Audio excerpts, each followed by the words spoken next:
Good evening, ladies and gentlemen. For those I haven't had the opportunity to meet, my name is Doug McGee, and in my role of Warden of Convocation, I'll be chairing our proceedings this evening. The University of Western Australia acknowledges the custodians and traditional owners of land on which any of its campuses are located. At the main campus, Crawley, the University acknowledges the Whadjuk Noongar people as the traditional owners of the land on which it's situated. The Whadjuk Noongar remain the spiritual and cultural custodians of their land and continue to practice their value, languages, beliefs and knowledge. It's now my pleasure to welcome you to the Autumn Ordinary Meeting for 2019. And I'd particularly like to welcome the Chancellor, Hon Robert French, AC, Vice-Chancellor, Professor Dawn Freshwater, 2019 Guild President, Conrad Hogg, members of the UWA Senate, Mr Robert Webster, Executive Director of Corporate Services, Mr Jeremy Gilbanks, President of the UWA Boat Club, guest speakers, Mr Craig James, OAM, Mr David Bean and Ms Verity Keogh of the UWA Boat Club, members of Convocation Council, and all the members of Convocation, including their guests and friends who are here tonight. It's great to have you here this evening. I now formally declare the meeting open at 6:32, and note I have apologies from on His Excellency Kim Beazley, AC, the Governor of Western Australia, former Chancellor and former Governor, Dr Ken Michael, AC, SIT WA, former Chancellor, Clinical Professor Alex Cohen, AO, the Deputy Warden of Convocation, Dr Joan Pope, OAM, Senior Deputy Vice-Chancellor, Professor Simon Biggs, and over 800 other members of Convocation. Now, if anyone wishes to convey any additional apologies, could I please ask they provide these to the Convocation Officer, Ms Juanita Perez, who will record their details, and I'm sure you all know Juanita by now. Thanks very much. If I move to item 3 on the meeting agenda, the minutes of the Spring Ordinary Meeting held on Friday the 21st of September 2018, they're enclosed in the agenda booklet for this meeting. Are there any amendments to the minutes? If not, as required under item 4, can I ask someone who attended the Spring Ordinary Meeting last year to move acceptance of the minutes? Dr Brett Davies, thank you Brett, and someone to second? Dr Susan King, thank you Susan. All those in favour of accepting the minutes? I think the ayes have it. Thank you. Item 5 is business arising from the minutes. We've continued to make the agenda papers available online, and a link to this documentation was provided in the email sent out earlier this week, and I hope you found this of benefit. The Q&A continues, recognising the challenge of time and the breadth of the panel and special request from the Vice-Chancellor. We've again called for questions on notice for this meeting, and we've received a solid contribution. From these, we've chosen 9 questions, and they'll be addressed by our panel in the Q&A session. I called for questions from the floor. It's interesting, none were registered with me. So we have questions on notice. There are no questions from the floor because none were registered with me, as was requested at the beginning, in the meeting notice. And we'll aim to conclude the Q&A at about 8:25 p.m. Item 6 is correspondence, and Convocation, as its own little part of the university, receives much correspondence on many matters, both as emails and letters, and they're largely addressed to and by our Convocation Officer and me as Warden. We'd like to share a couple of special items, and I leave that one on the stage for you. For those of you who can't read, I'll read it. 10 years ago, the Black Saturday bushfires rocked Victoria. Shortly after, I received a letter of condolence from Convocation. It was an unexpected yet touching act that made me feel more part of the greater UWA community than anything else before or since. I would like to extend my thanks to whomever thought to send those letters. This is not a question on notice, but if it could be noted in the minutes, I'd be grateful. And a second one that came through today. And Astrid Boggs, are you here tonight? Astrid, lovely to see you here. Let me read the note I received today. Dear Doug, I'm really looking forward to our meeting tonight, as I have felt for all our meetings. I have loved being a member of Convocation. It gives me a thrill. I wish I could persuade my 4 children, who all went to to WA, if not the whole time, then for part of it will also come to our meetings. So far, no luck. They seem to associate it with older people. That's a bummer, isn't it, for many of us? I'm writing this time because I have cancer and it has grown and spread, and I think my time on earth will be only a few months. I thought I'd let you know what pleasure it has given me, and also being a mature age student was the best thing I ever did. I'm not scared of dying, so it's not a depressing subject for me, but I do like to be open about it. I'll see you this evening. Astrid, all our love.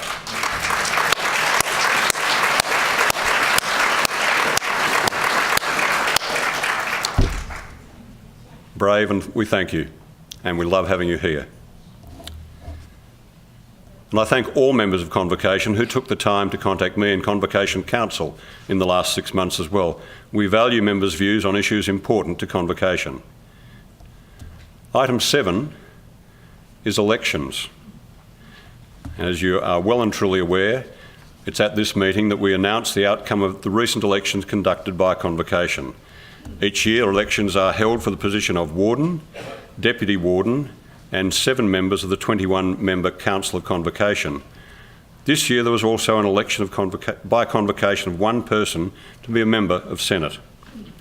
To ensure the utmost probity in the conduct of these elections, during 2018, Convocation Council took the decision to outsource the conduct of these elections, and this year, Convocation Council appointed the WA Electoral Commission to undertake the election process.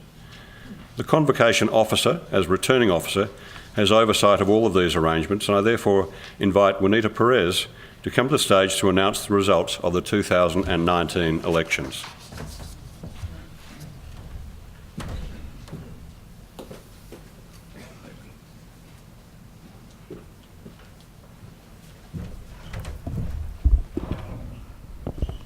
Good evening, everyone. As the Warden has indicated, this year elections were held for the position of Warden, Deputy Warden, and 7 members of the 21 members of Council, and each with a 3-year term, except for the Warden and the Deputy Warden. They only have 1-year term. This year, there was also an election by Convocation of 1 person to be member of Senate for a 3-year term. Nominations for these positions were invited during November and December last year, and a postal ballot of all members of Convocation for whom we have postal addresses was conducted during February and March this year, closing on Tuesday, 12th of March. The UWA statutes pertaining to Convocation require that we use a postal voting process. When the statutes are revised, we will be able to use a more efficient election process. Election to Senate. This year, Convocation held an election for 1 member to Senate. 2 members of Convocation stood for that 1 position. The successful candidate is Adjunct Professor Warren Kerr. Could I please ask Warren to stand? Please congratulate Warren. There he is. Election of Warden.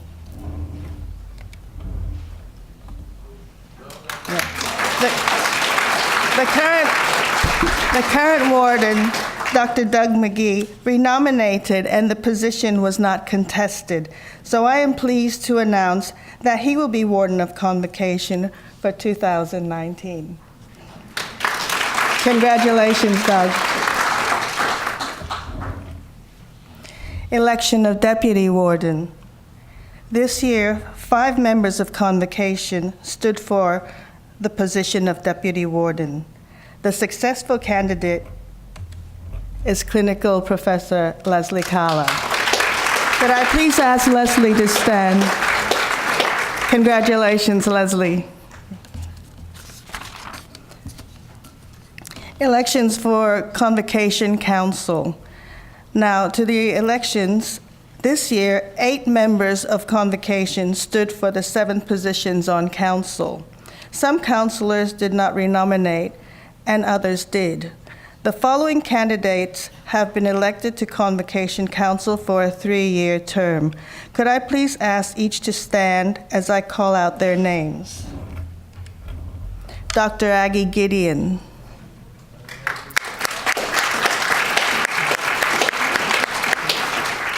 Miss Megan Lee. Is she here tonight? No, okay.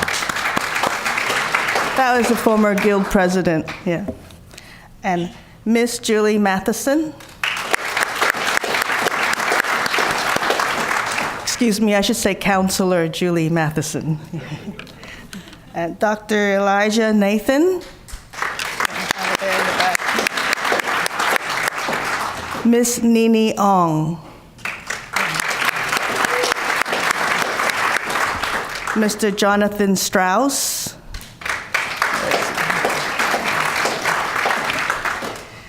And Mr. Mark Tennant.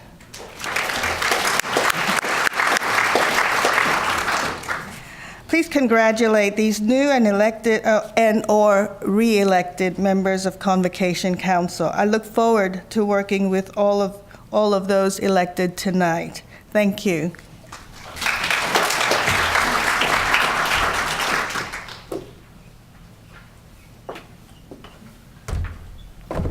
Thanks very much, Juanita. May I also add my congratulations to all of those elected this evening.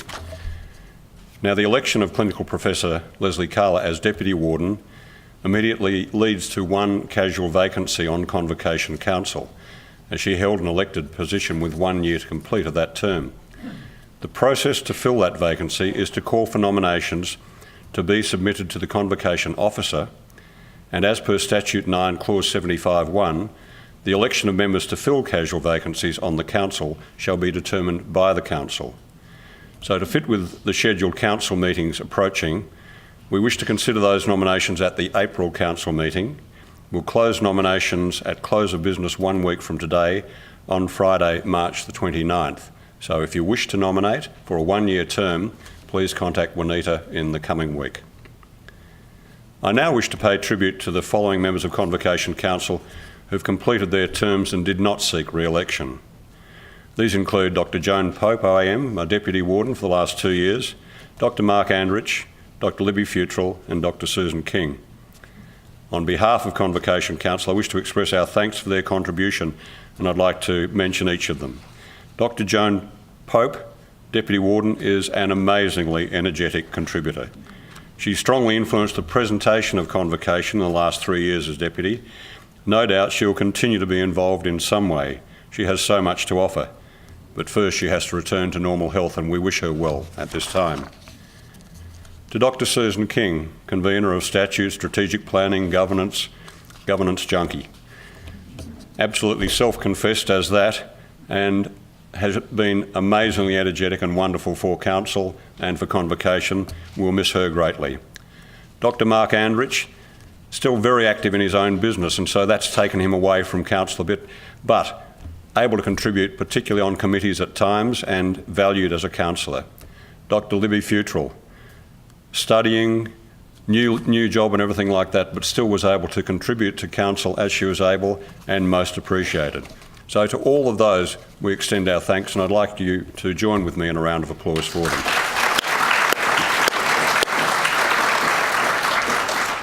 And remember that all councillors are volunteers, just giving back as they can in the time they have available. Item 8 is the Vice-Chancellor's report. This is included in the agenda book on page 22, and please give a very warm welcome to Professor Dawn Freshwater.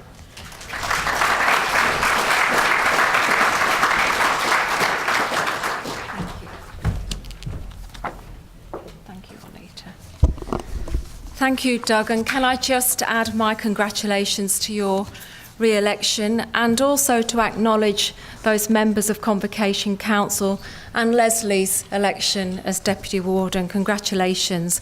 Can I also acknowledge, as Doug did, that we have our Chancellor with us this evening, to acknowledge the President of the Student Guild, Conrad. We have a number of guest speakers that I'd also like to acknowledge, but of course all of you, one and all. And as we always do, acknowledging the traditional owners of the land upon which we meet. may we tread respectfully on their lands. I'd like to start actually my report this evening by asking you if you would join me just for a few moments to reflect on what was happening this time last week in New Zealand, and for us to take a moment just to share our thoughts and good wishes with colleagues, friends, and some of those people who today have been really sharing in their own sorrow and grief at last week's events. It's not so many years ago that this university was supporting Christchurch University and universities over in Christchurch following the earthquake, and we continue to offer our condolences and support, and some of those people caught up in last week's atrocities were also academics. So I did want to remind us that a lot happens in a week, and a lot passes us by in a week, but it's important for us to remember that some things have more presence than others.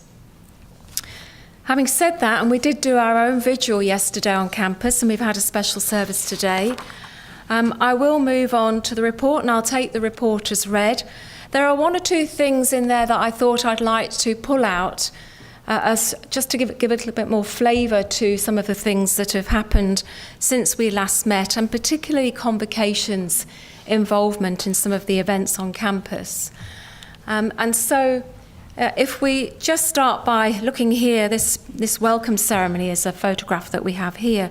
This was the 18th of February this year, and it was our start of semester 1, 2019, new students arriving.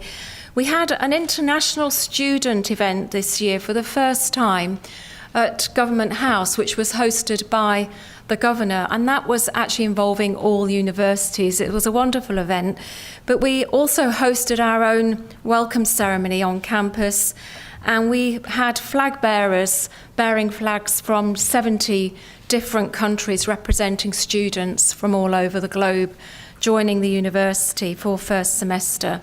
I'm pleased to say that Doug also spoke as Warden of Convocation to welcome the new students, and Convocation were well represented.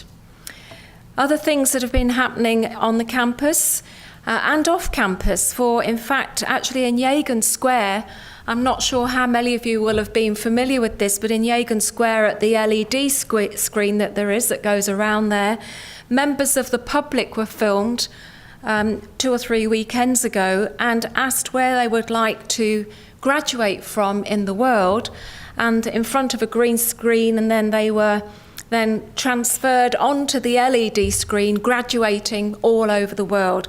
So it was wonderful to see the university out in the public sphere and being represented through digital means in some really active ways. Last Monday evening, we launched the IQX, and this is already in my report, but I did just want to make a comment because it was a really wonderfully vibrant launch event.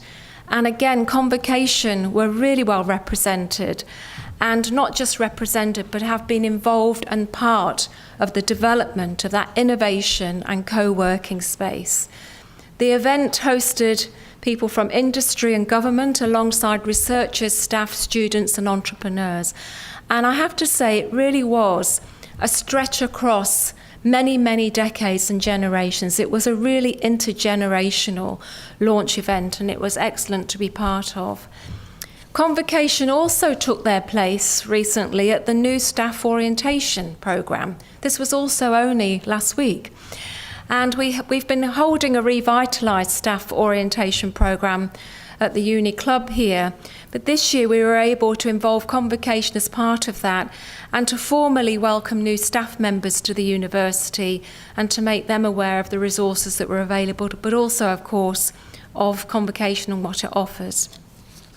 We also had a careers fair on the campus last week. It's the first time that we've done that for new students.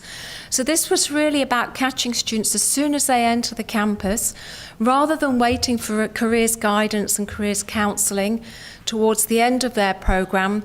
The careers fair started right up front as soon as they began their course, and it was a great success. We had 75 different sorts of employers on the campus, and 1,500 students attended that event. So that was a fantastic new initiative by our new Deputy Vice-Chancellor, Education, Professor David Sadler. Let me then just say a few words about UWA 2030, and Convocation has heard me speak about this in the last year. The university has been actively engaged in developing its vision for the next decade and the development of its 5-year strategy from 2020 to 2025. There's been 9 months of hard work going into that process. We've had staff, stakeholders, students, industry, and important submissions from Convocation. Having pulled together a huge amount of work across the strategy and really focusing on the next 10 years, I'm pleased to report that the university's vision and strategic plan and the accompanying suite of documents, that includes the targeted financial strategy as well as the new campus master plan, was adopted at the Senate Strategic Retreat on the 11th of March. We'll be hosting a launch event for all staff in April, and we have a plan for further launch events over the next few weeks.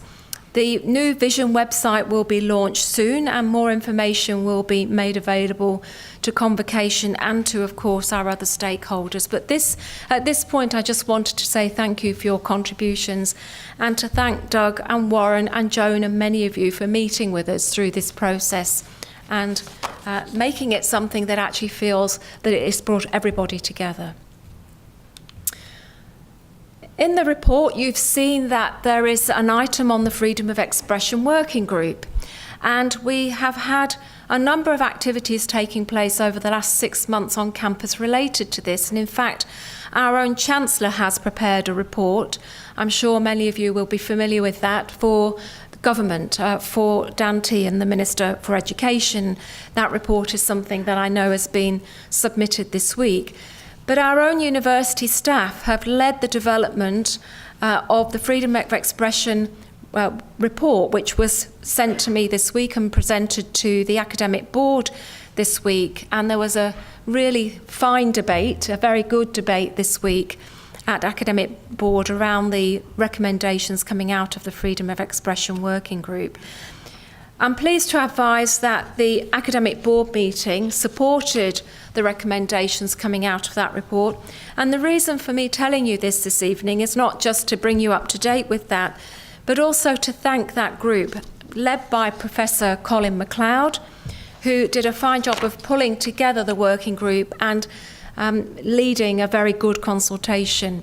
Our Deputy Convener, Lawrence Coleman, is here this evening as well.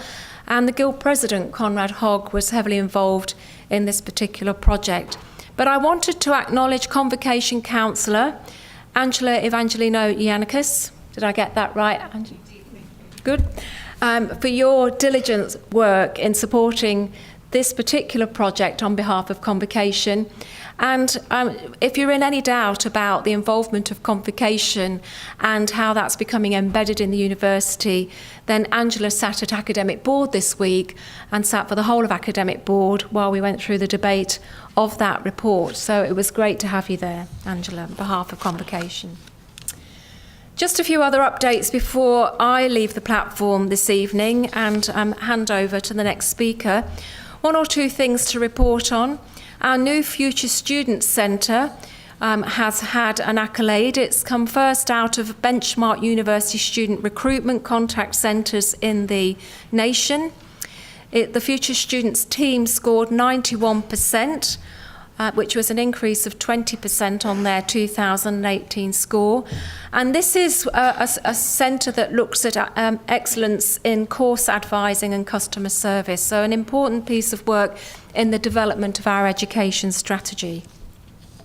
I'm also pleased to announce that the Australian Awards for University Teaching, the Fit for Study programme, which is around the university's health promotion unit and its work, won a collaborative award, and that the Industry PhD programme, which is a joint industry PhD programme with CSIRO, was launched this week.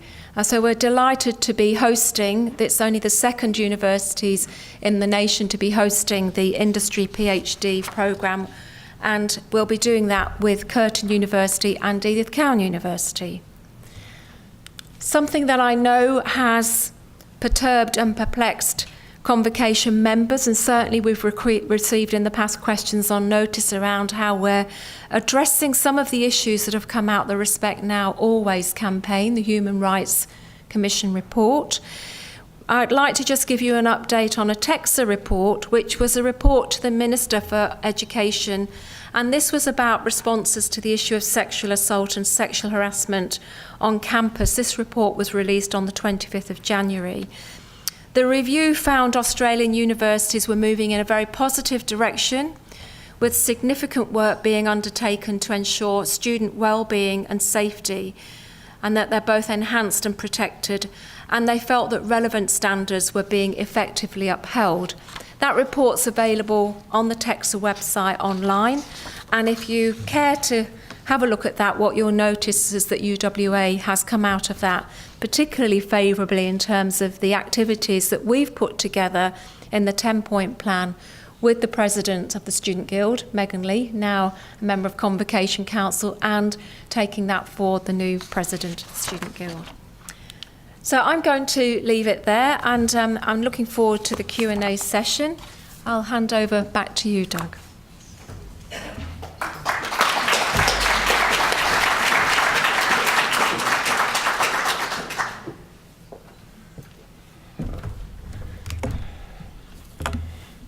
As she mentioned, Professor Freshwater will take questions at the Q&A later, and believe me, the coverage of the questions on notice is significant, so you'll be very happy when you see those. Item 9 is the Guild President's report. I have much pleasure in inviting new Guild President Conrad Hogg, the 106th Guild President. Makes Convocation Warden sound almost pretty boring, doesn't it? There haven't been all that many of us. To prevent his first report to Convocation. Conrad. Thank you very much. Good evening, everyone. Unlike the Vice-Chancellor, I don't have very nice slides, so you're going to have to bear with listening to my very boring voice. I would like to also acknowledge that we're meeting today on the land of the Whadjuk Noongar people, and also acknowledge the Menang Noongar people who occupy the area around Albany, both sites on which the University, the Convocation and the Guild all operate. It's important to acknowledge that these people remain the custodians of this land, and we are here on their virtue, and as such I pay my respects to their elders past, present and emerging. I would also like to give my congratulations to the newly elected members of Council, particularly Clinical Professor Leslie Carla, the new Deputy Warden, and my predecessor Ms Megan Lee as a new Member of Council. I will take my report largely as read, but I wish to also draw out some key themes which may be of interest to you, and also some recent developments of things that have been happening on campus. My report mainly focuses around the strategic plan of the Guild, which was adopted in 2017, which identified 4 main areas that the Guild can continue to better itself in engaging the student body and allowing students to have a really positive time on campus in their experience both inside and outside of the classroom.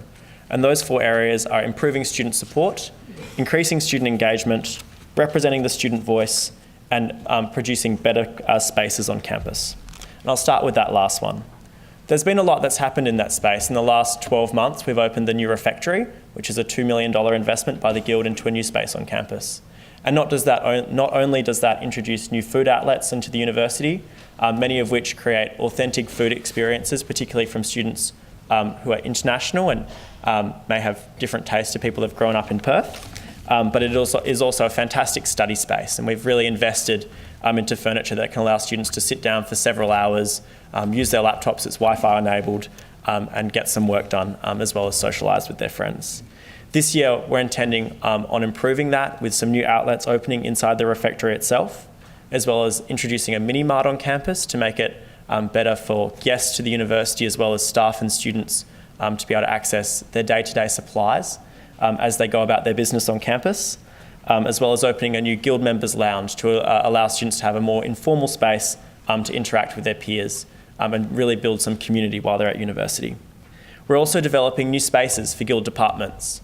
The Guild has a number of departments which represent special parts of the student experience, whether that be an autonomous space for women or a space for people who have a disability to receive some additional services, and we'll be investing into new spaces like that this year, and also opening up new spaces for clubs and societies, which make up a very important part of many students' experiences at UWA. So in terms of better spaces, it's really an exciting time for us.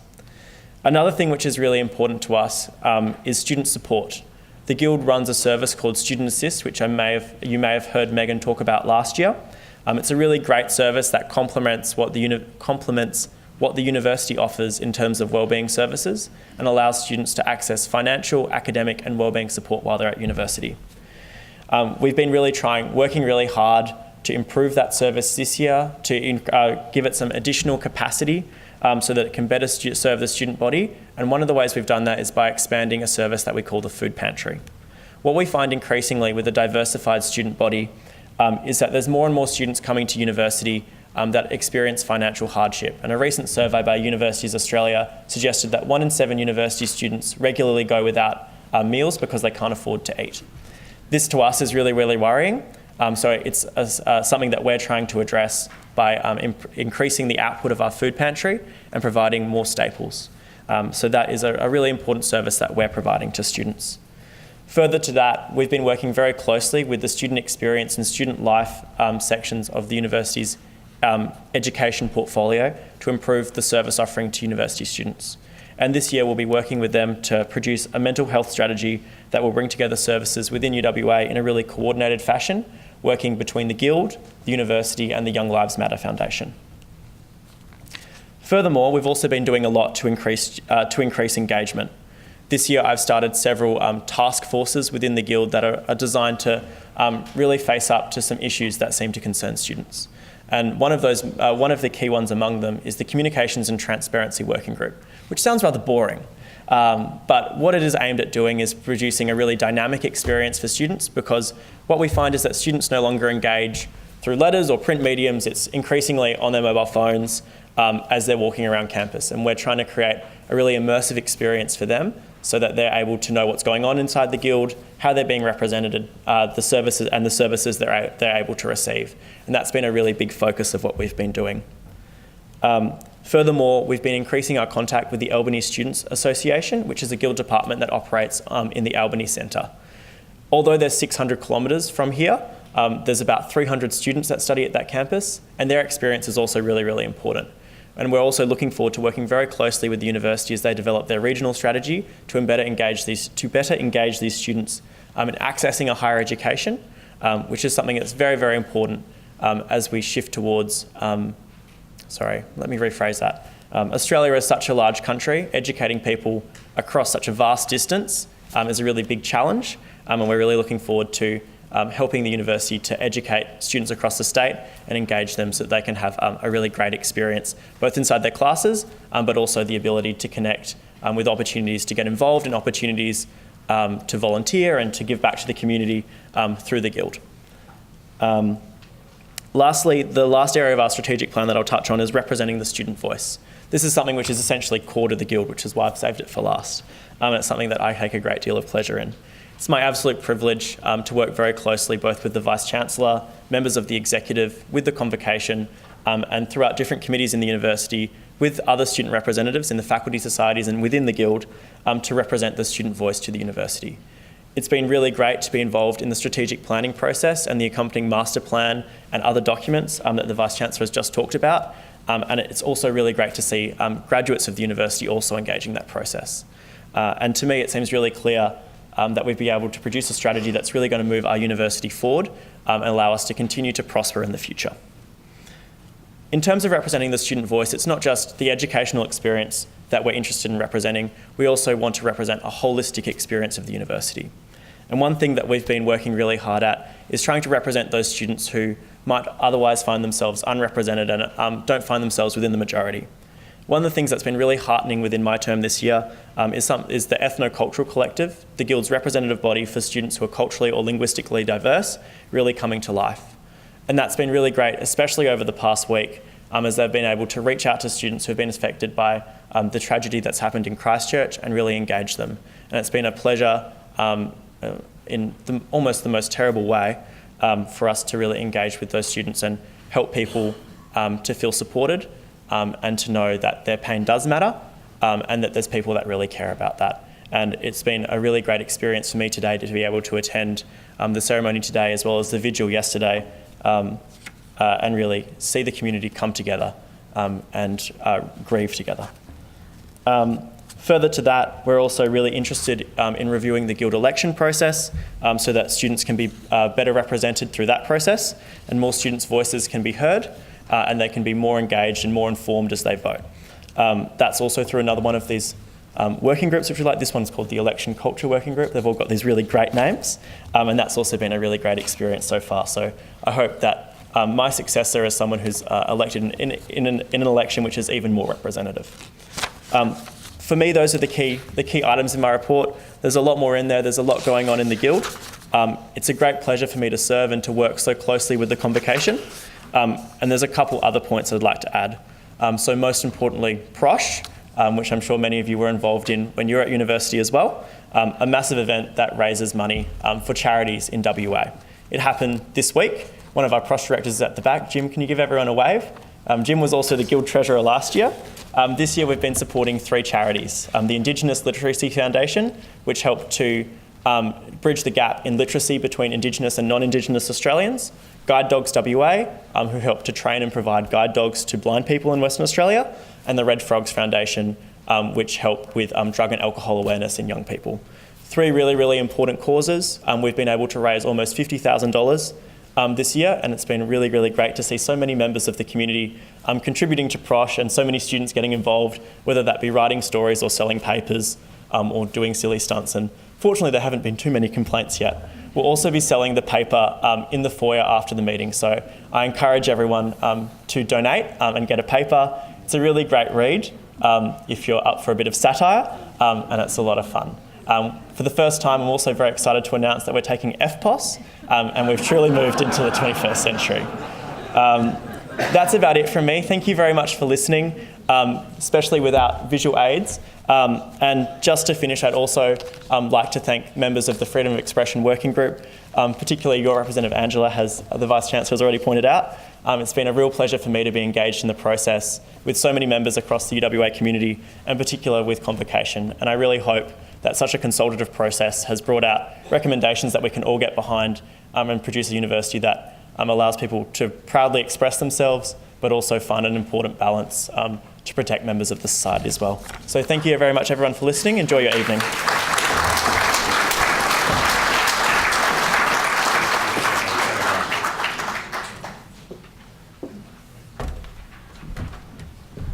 Well, the Guild is in good hands, isn't it? And it seems always is. Conrad, congratulations, very well presented and most appreciated. Now, Conrad will participate in the Q&A session later, so questions for him are there waiting for him.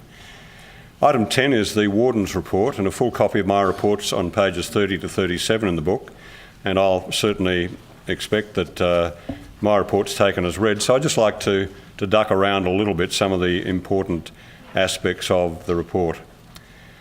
In terms of, where are we going, Juanita? Let me go here.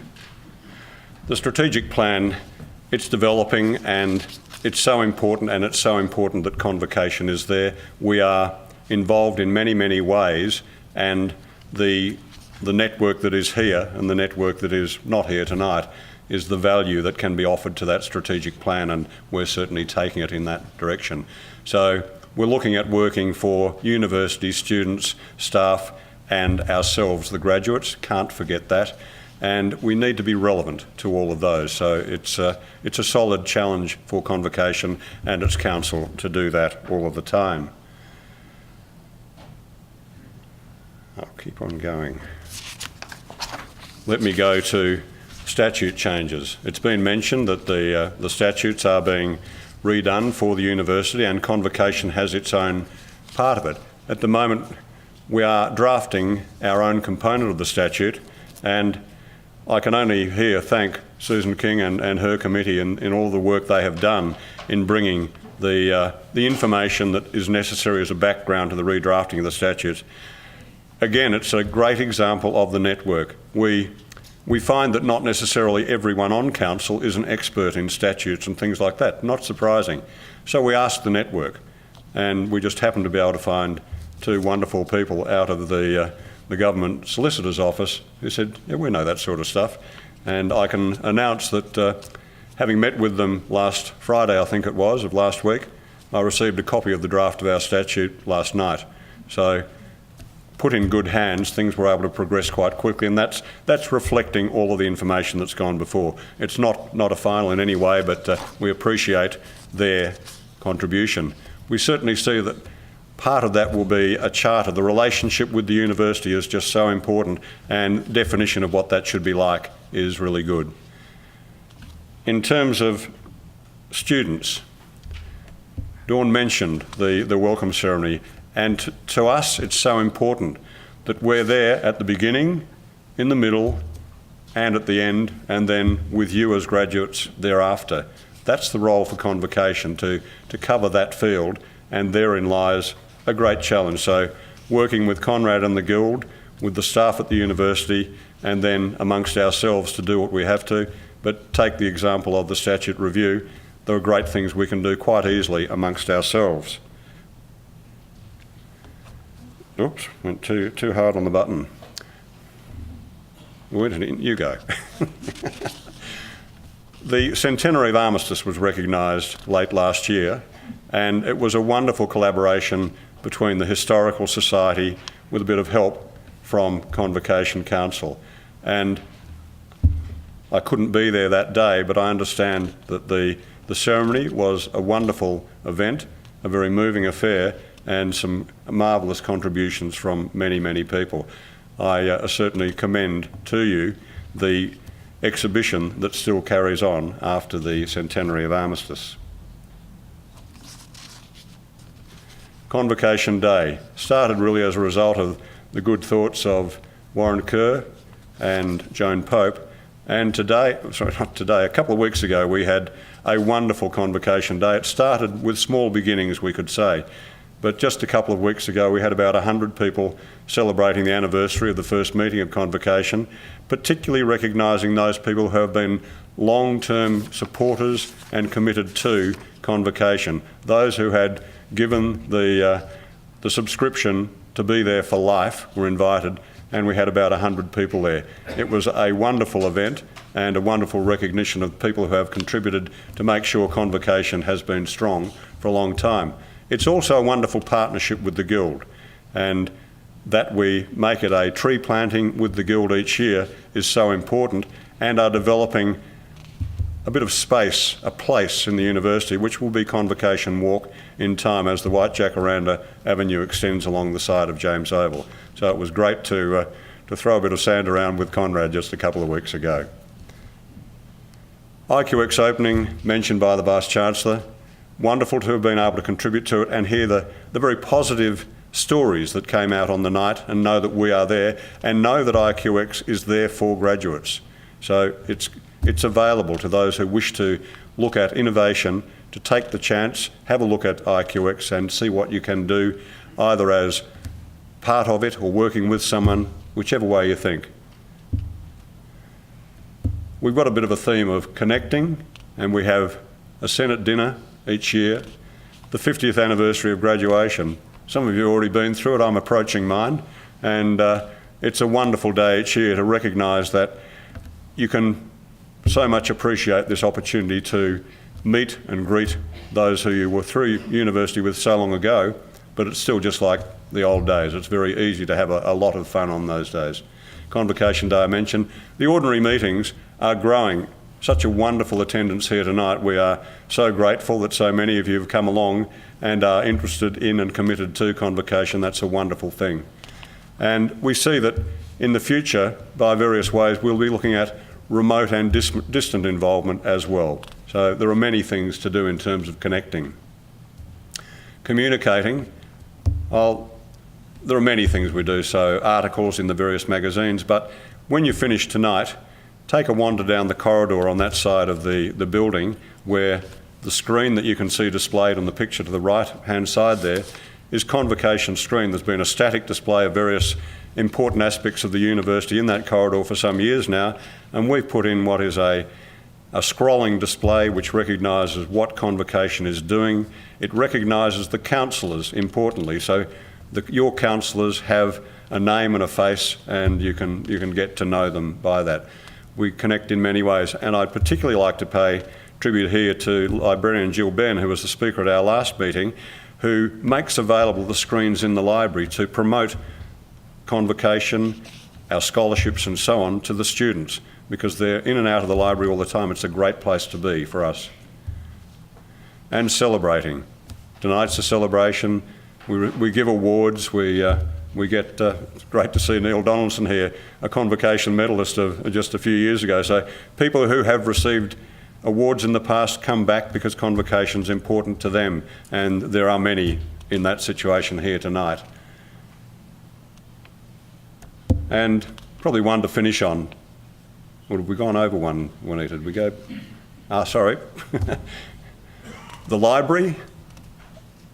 There was a great negotiation over the period of 2018 that while there was a special benefit to Convocation members only, there was common sense in making access to the library available to all graduates. And so that was very successfully done over the last year.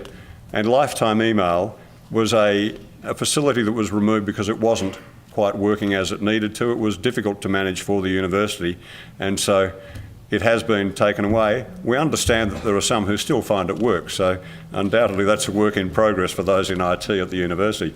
I had the comment recently that Harvard apparently has a lifetime email, so maybe that's an issue for the future which might be considered, but it might not be too.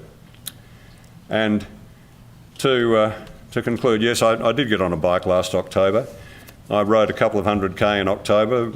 Saturday was hilly, Sunday was windy, and it was nice to get the finish line. I'd particularly like to invite two people up here now, Professor Nigel Lang and Professor Dawn Freshwater, because we'd like to recognise the money that was raised in that ride to the charities it was targeted at. So Nigel and Dawn, if you could please join me.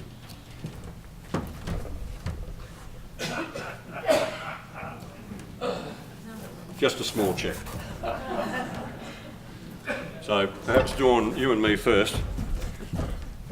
I don't think we need the microphone.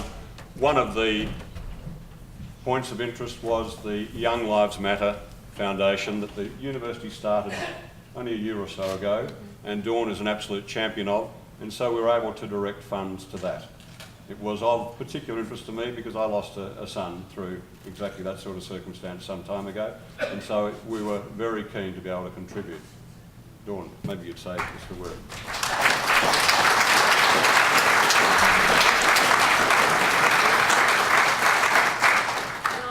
I'm happy to receive this cheque on behalf of the Young Lives Matter Foundation, and we're very grateful for the fact that you and many others really put yourselves out there to generate the funding, but importantly, your heart was in this particular piece of work, and we do recognise that, and it is for many of us, too close to home.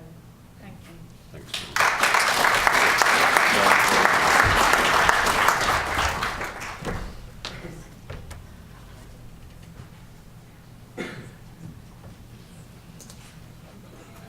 Just as well the books don't come out like this, isn't it? And another cause was motor neuron disease. You're aware of it. I guess no one has made us more aware of it than Neil Danaher, who has suffered terribly and publicly with football. And I was keen that it should be promoted through the ride, and I was delighted to hear that Nigel, who's someone I've met several times in the past, is one of the key researchers in the motor neuron research at the university. So Nigel. Thanks, Doug.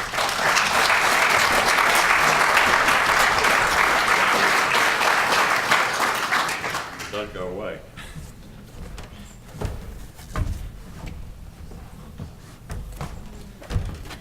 He's also a very prominent researcher at the Perkins Institute, and the Macca Ride to Conquer Cancer very much supports Perkins. So Nigel, thank you again for being here.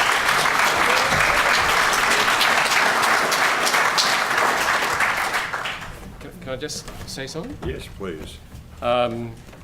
So I've actually been researching motor neuron disease since 1987. And Western Australia has the unenviable situation of having the biggest inherited motor neuron disease family known in the world. because an Englishman came here in 1870. He was carrying a mutation in a gene. He decided to have 3 wives and 17 children. It's a dominantly inherited condition, which means 8.5 of his 17 children got the mutation. When Patricia Kalis Hearst put the pedigree together, it turned out there were over 500 people in that family. And we worked with this family and were part of finding the first gene that was ever found for inherited motor neuron disease. That was published in 1993, and we hoped by doing that to be able to understand the more common sporadic causes. That hasn't quite worked out yet, but we're still working on it, and I'm extremely grateful for this from Convocation. Thank you.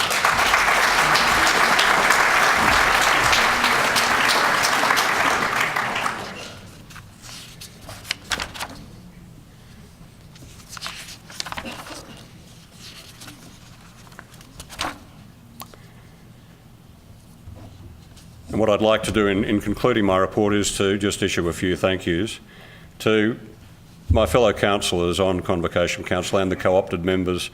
Can't do it without a team. It's a big team, it's 24 people, but it works and I really appreciate it.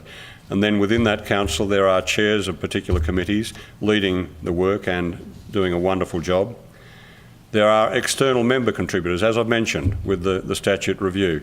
We needed to go outside and we found great help there very quickly. To the Convocation Officer, Juanita Perez, and with a bit of support from Melissa Hetherington as well, but Juanita is quite amazing. It's a challenging task to work with 24 volunteers, I think, and work within a fairly tight system as well, but she does it well. We appreciate what she does so much and really find it very easy to work with her. To the university executive and staff, we appreciate the open and positive relationship and are absolutely sure it'll continue that way. So it's a mutual situation there that we have great respect running. So thanks everyone. The next item is the Convocation Officer's Report. It's a fairly simple one. It's contained on page 42 of the agenda booklet and it's as required by the statutes. It contains a list of graduates whose whereabouts have become unknown since our last ordinary meeting. So it's sorted by name and faculty and year of graduation, and so we'd just like you to have a look at the list and take the book away with you, and if you see someone who you think you have contact details for, then please come back to the Convocation Officer with those details. Now to other business. It's important with something as big as Convocation, the numbers are variable, and I look at Brenda as I say this. We're never quite sure whether we've got 170,000 or 150,000 or whatever, but we have lots of members. That's important. And many people are doing many good things. Obviously those on council are contributing, but there are people outside who contribute in many ways which need to be recognised. I think we might do the second presentation first, Leslie, so let's delay just in case.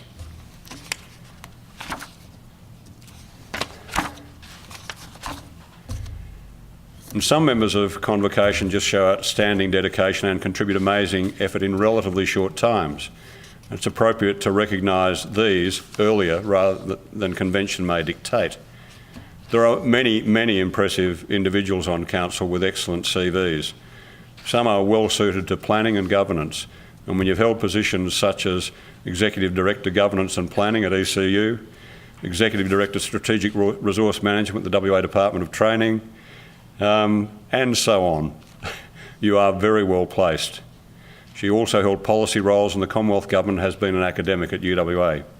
Dr. Susan King is a Fellow of the Australian Institute of Management, holds or has held many important board positions. She's a scholarship and prize winner, won for her department the Strategic Resource Management category of the Premier's Awards, again and so on. But she joined council in 2013 and immediately took on the challenges of chairing committees and participating in others. Once elected to council, she was invited to join Convocation Statutes Committee, and over 6 years she's never stopped challenging and contributing to improvement for Convocation and its council and the relationship with the university. We have been extremely fortunate. Susan is a self-proclaimed governance junkie, exactly what council has needed over the last 6 years. She's been a dedicated member while chairing statutes, strategic planning and governance committees. She's provided wonderful leadership for all of these, and nowhere has she shone more brightly than in her leadership of the ongoing statute review that has followed the recent revision of the UWA Act. Her understanding of Convocation's position and operations within the university is second to none. Susan's tactful and sharp, yet forthright, an ideal member of council. For her incredible dedication over the last 6 years, it's appropriate that we award her a Convocation medal. She will be greatly missed on council. I invite Susan to come forward.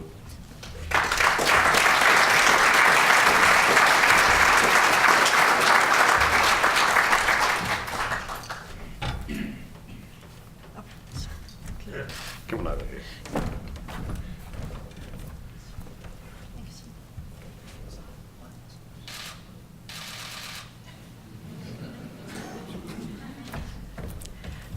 Whenever Doug invites me to speak, he usually gives me a warning to be short.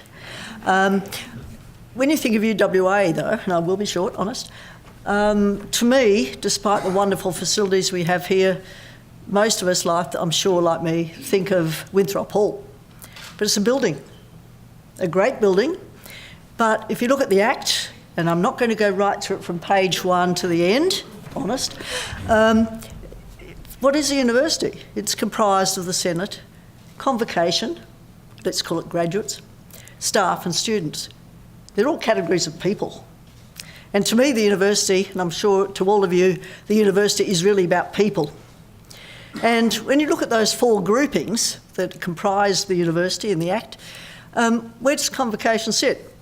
Well, as Doug has mentioned, it's hundreds of thousands plus, or just under 200,000 and growing. It is made up of people who are committed in many ways, some very involved, some not so involved, but always they see themselves as graduates of this university and identify with it. In sporting terms, they've got skin in the game. They're graduates and want to have that degree respected and continue to improve in value. And they've got wonderful networks, as Doug often mentions, and they've got lots of skills and experience that they want to share. So where do we fit? Well, I think Convocation, when you look at those 4 categories that comprise the university, is well fit to link with each of them, to support each of them, to use those networks and skills. And also, sometimes that means giving feedback and views. I hope always polite, pleasant, but sometimes they might be candid. But that's what the relationship is all about. So to me, the university is people. I've really enjoyed my time on council and involvement in Convocation, and would be happy to perhaps have a lesser role that's not so time-consuming to use my skills in the future. So thank you for this recognition, and thanks to all the people I've enjoyed being involved with during my time on council. Thank you. Good on you.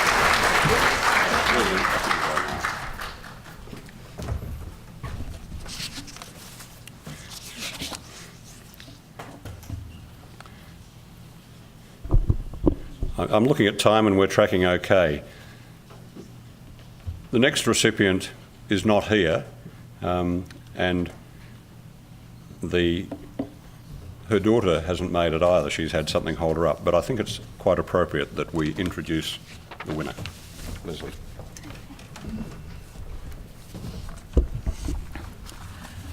Ms. Hilary Silbert, recipient of a Convocation medal tonight, has a very long and outstanding association with the University of Western Australia. She studied for her Bachelor of Education from 1967 to 1971 and graduated in 1986 with a Master of Education by thesis. While at UWA, she was active in athletics and fencing and was awarded a half blue for athletics in 1969. She worked at UWA as an extension officer from 1986 to 1992. The awarding of a Convocation medal recognises service to UWA, its graduates and of course Convocation. Hilary Silbert's service is outstanding under any criteria. It includes member of the Australian Federation of University Women, 1977 to 1982, member of Graduate Women WA 2000 to the present day, President of the Australian Federation of University Women from 2005 to 2007. She's a life member of Graduate Women. She's a member of the Scholarship Panel of Graduate Women WA. Hilary has also assisted at UWA graduation ceremonies as a volunteer in regalia on numerous occasions. Designed and event managed 15 months of the celebrations for the 90th anniversary of Graduate Women WA in 2013. Donated the Honour Board for Graduate Women WA Presidents in 2007.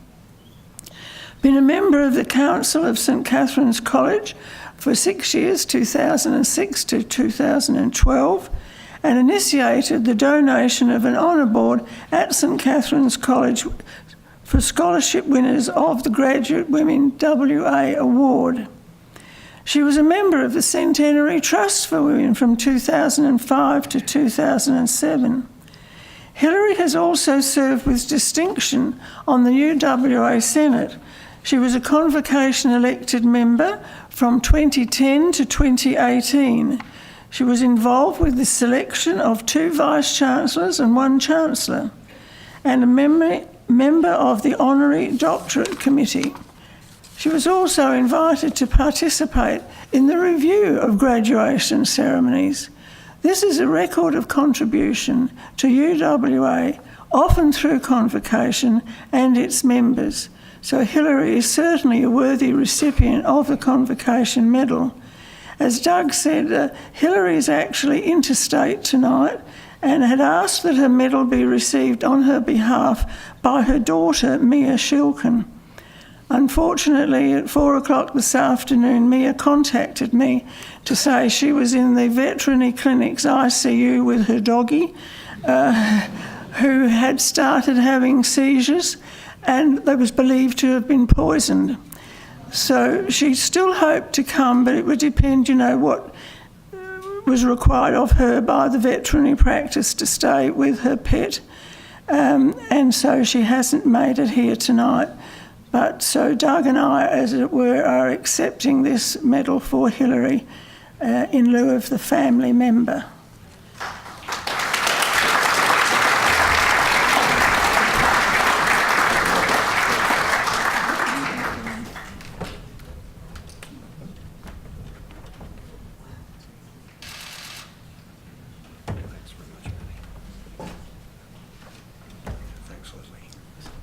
Thanks very much, Leslie.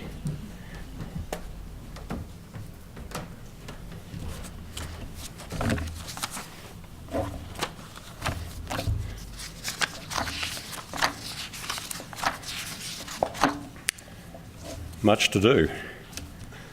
We have a third medal tonight. This person's been a member of Council since 2010. Throughout that time, he strongly promoted the potential for Convocation to be prominent in assisting the university to achieve international excellence. He graduated from UWA with a Bachelor of Architecture in 1974, has a master's degree from the University of New South Wales in Health Administration and Planning.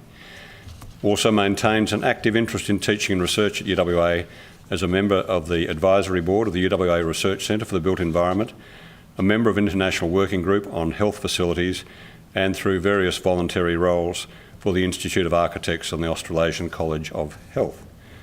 Adjunct Professor Warren Kerr gave great service to the graduates of UWA as the Warden of Convocation for 4 years and as a member of UWA Senate elected by Convocation since 2015 and now ongoing for another 3 years.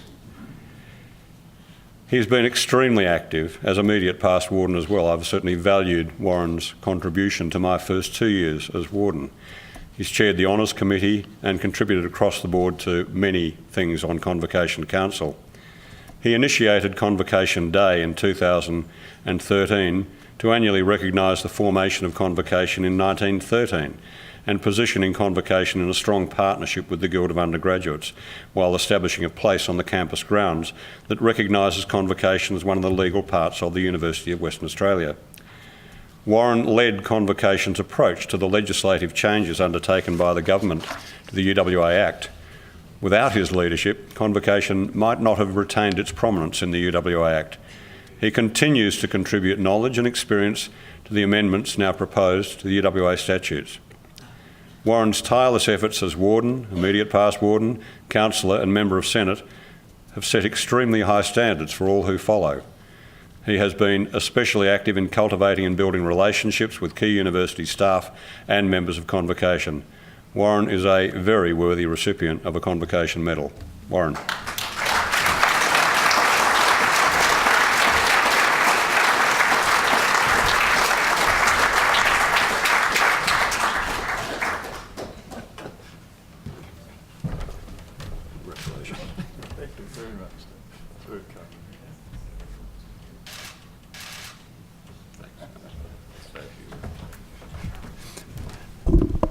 This is a complete surprise, but it's been a real privilege to be involved and to serve Convocation in the capacity and the roles that I've undertaken.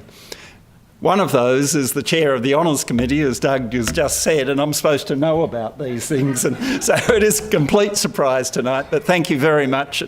It's been a reward for me just to meet many of the people who are in the audience tonight and to enjoy their company. So Convocation's given me back far more than I've given it, I believe, but it's a wonderful institution I'd like to see continue. So thank you very much, Doug. It's greatly appreciated.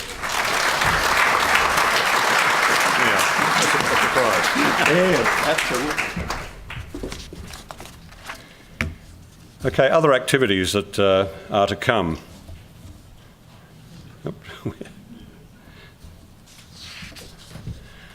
I've mentioned the 50th year reunion. It goes from strength to strength each year, but here we need your assistance to locate some graduates from 1969. Sounds a long time ago, but mine's coming up not all that too far away. So we wish to invite everyone we can to the 50th reunion. These names are listed on page 44 of the agenda booklet. If you know the whereabouts of any of these graduates, please forward the information to the Convocation office. And this year, the reunion will be right here on the 2nd of October. So I'm sure it'll be a great function and led by Rick Stern. Thank you, Rick. The Armistice exhibition, as we mentioned, is ongoing until Anzac Day. So the Colonnade Gallery just outside the door to the left, on your way to light refreshments, is where you'll find this exhibition, very carefully curated by people who just cared so much about telling the story of long ago and about the university, presented by the UWA Historical Society. So please have a look at that. You have a chance this evening.